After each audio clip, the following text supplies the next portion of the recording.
सामान्यतः हर विद्यार्थी के मन मस्तिष्क में प्रश्न रहता है, क्योंकि जैसा वो सोचता है वैसा वो प्रश्न करता है। तो आखिर क्या इसके पीछे क्या साइकोलॉजी काम करती है कि जब इतना कुछ पढ़ा है फिर भी कुछ याद नहीं है, बहुत बार पढ़ा है फिर भी याद नहीं है, ऐसा क्यों लगता है कि हमारी तैयारी पूर्ण नहीं है। तो उसके पीछे की थोड़ी साइकोलॉजी समझने का प्रयास करते हैं आज इस वीडियो में।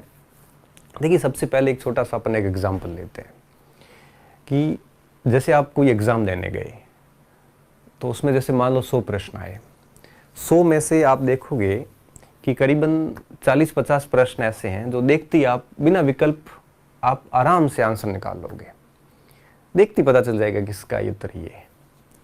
वो 40-50 प्रश्न ऐसे हैं जिसका देखते ही उत्तर निकल रहा है, उसको आप कहते हो आसान सवाल है। अब ज़रूरी नहीं है कि वो आसान है, वो हो सकता है आपके लिए आसान हो, कुछ और विद्यार्थियों के लिए वही प्रश्न बहुत कठिन हो। तो प्रश्न कोई भी आसान नहीं होता, कोई भी प्रश्न कठिन नहीं होता, ये आपके ऊपर डिपेंड है। आपने उस प्रश्न अगर 3-4 बार पढ़ रखा है तो आपके लिए बहुत सरल है, किसी ने एक बार भी नहीं पढ़ा उसके लिए वो बहुत कठिन है।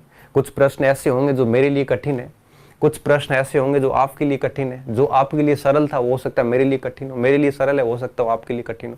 तो एक चीज़ दिमाग में रखिए कि कोई भी परीक्षा का प्रश्न सरल नहीं होता और कोई भी प्रश्न कठिन भी नहीं होता। ये उस बात पे तय होता है कि आपके वो 2-3 बार पढ़ा हुआ है या नहीं है।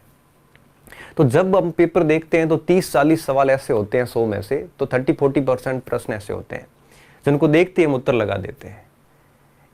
तो उत्तर लगाने के बाद हम उसको सरल नाम दे देते हैं, बल्कि ऐसा है नहीं। एक्चुअल में बात यह है कि वो जो 30-40% सवाल थे उनको आपने कई बार पढ़ रखा है, कई बार आपकी नज़रों के सामने होकर निकले, इसलिए आपने उसको बहुत आराम से कर लिया, इसलिए आप उसको सरल कह रहे हो। कुछ ऐसे बच्चे भी होंगे उस पेपर में 80% सवाल सरल उसको मान के चलेगा, क्यों? क्योंकि उसने बहुत कुछ अच्छे से पढ़ रखा हो। तो सारी कुछ जो बातें हैं, सरल कठिन, याद रहना नहीं रहना, ये सब कुछ डिपेंड करता है तैयारी के ऊपर। मनुष्य मस्तिष्क की एक सीमा होती है, स्मृतियों की अधिकता के कारण हमारी जो मन मस्तिष्क के चीज़ों को विस्मृत करता जाता है, भूलता जाता है।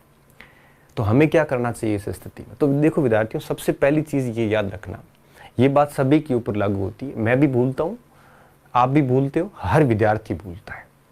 तो हम अगर किसी भी कंटेंट को 3-4 बार पढ़ेंगे तो फिर वो हमारे एक प्रकार से मस्तिष्क में आ जाता है, और फिर जब परीक्षा देने जाएंगे तो निश्चित रूप से हम ये जज कर सकेंगे कि कौन सा विकल्प उत्तर नहीं है, तो डेफिनेटली उत्तर हम निकाल लेंगे। और अगर 5-6 बार पढ़ लेते हैं तो फिर वो उत्तर याद हो जाता है, फिर हमें विकल्प की भी आवश्यकता नहीं होती है। तो जितना अधिक बार पढ़ेंगे वो मेमोरी में याद हो जाता है। जैसे भारत की राजधानी सीधा दिल्ली निकलता है, इसके लिए हमें विकल्प की आवश्यकता नहीं है। क्यों? क्योंकि ये बहुत बार पढ़ लिया है। तो जितना ज़्यादा पढ़ा जाएगा उतना ही याद होने की एक प्रकार से संभावनाएं बहुत बढ़ जाती है।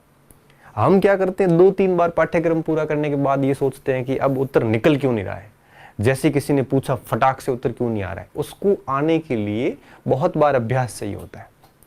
तो आप कभी भी ये चिंता ना करें कि हमें याद नहीं होता। देखो विद्यार्थियों, आप 2 बार 3 बार जब सिलेबस पढ़ लेते हैं तो आप MCQs वाले जितने भी परीक्षाएं हैं, मल्टी चॉइस क्वेश्चंस जितने भी हैं, बहुविकल्पनात्मक जो परीक्षाएं हैं, इनमें आप 2-3 बार 4 बार पढ़ने से ही पास हो जाते हैं। जब लिखने वाले परीक्षाएं होती है, सब्जेक्टिव पेपर होते हैं जहां उत्तर लिखना पड़ता है, आपके पास कोई ऑप्शन नहीं होता, वहां 6-7 बार पढ़ के जाना पड़ता, तब उत्तर याद आता है, अदरवाइज याद नहीं आता, क्योंकि विकल्प तो सामने नहीं है।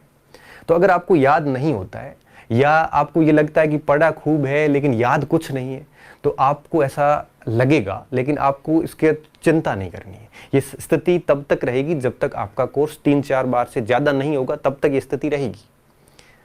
लेकिन मैं विश्वास दिलाता हूँ कि अगर आपने ईमानदारी से 3-4 बार कोर्स पढ़ा है और आपको ऐसा लग रहा है कि कुछ भी याद नहीं है, कोई फ़र्क नहीं पड़ता। जिस दिन आप एग्ज़ाम देने जाओगे और एग्ज़ाम के पहले 5-7 मिनट के अंदर ही आप प्रश्न को जब देखोगे और जब आप विकल्प पढ़ोगे, तब आप 3-3 विकल्प गलत करके, एलिमिनेट करके आराम से उत्तर निकाल लोगे।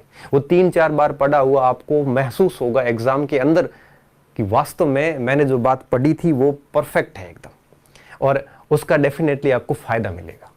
तो आप हताश ना हो कि मुझे याद नहीं हो रहे। याद होने के लिए थोड़ा ज़्यादा बार पढ़ना पड़ता है, और MCQs करने के लिए 2-3 बार पढ़ा हुआ भी काफ़ी होता है, ठीक है ना? तो डरने की ज़रूरत नहीं है। अब देखो बात ये आती है कि अपन कोई प्रश्न पूछे अपन फटाक से आंसर दें, इसके लिए हमें दो चीजें करनी पड़ती है। जैसे आपने मुझे सीधा प्रश्न पूछा और मैंने सीधा उत्तर दे दिया, इसके लिए दो चीजें होनी जरूरी होती है। पहला ये कि आपको वो कंटेंट, वो टॉपिक कम से कम 5-6 बार आपने पढ़ रखा हो। दूसरा ये कि आपने उसके ऊपर मनन किया हो, इमेजिनेशन की हो, सोचा हो उसके ऊपर। टॉपिक पढ़ने के बाद आंख बंद करके उस पूरे टॉपिक को आपने रिकॉल किया हो, पूरा मेमोराइज किया हो, तो ही याद आते हैं, अदरवाइज याद नहीं आते। इसलिए आपको तनाव रखने की कोई जरूरत नहीं है, बस पढ़ते जाइए। परीक्षा हॉल के अंदर गलती नहीं होगी। जब भी ऐसा तनाव आता है कि